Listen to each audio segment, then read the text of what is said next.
Maliit at may mga matang nagliliwanag sa dilim. At kahit parang pinaghalong aso raw at ang kambing ang katawan, ito raw ay may kakayahan na bagu-baguhin ang kanyang anyo. Ganyan daw ang Sigbin. S-I-G-B-I-N, Sigbin. Lalo na sa Kabisayaan, ang mitolohikal na nilalang na ito ay hindi nawawala sa mga kwentong bayan at mga pamahiin.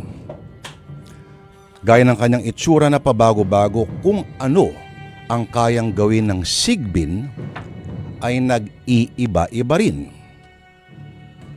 At gaya rin ng katotohanan, nag-iiba-iba ang anyo depende sa kung sino ang naglalahad o sino ang tumatanaw. Ang kwento natin ngayon ay tungkol sa dalagang mararanasan ang engkwentro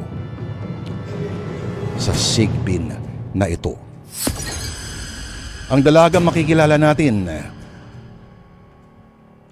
ayon sa kanyang karanasan at imahinasyon, ay nagngangalang Rochelle, at hindi inakala ng dalagang ito na ang batang aalagaan pala niya ay hindi normal, hindi pala tao. At kung ano ito, yan po ang malalaman natin sa ating dula sa araw na ito.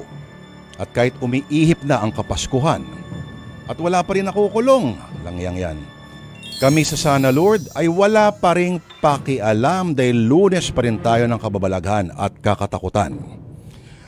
At si Ginoong Vincent Manrique ang nagsulat sa unang araw ng Disyembre ng ating kwento dito po sa Sana Lord.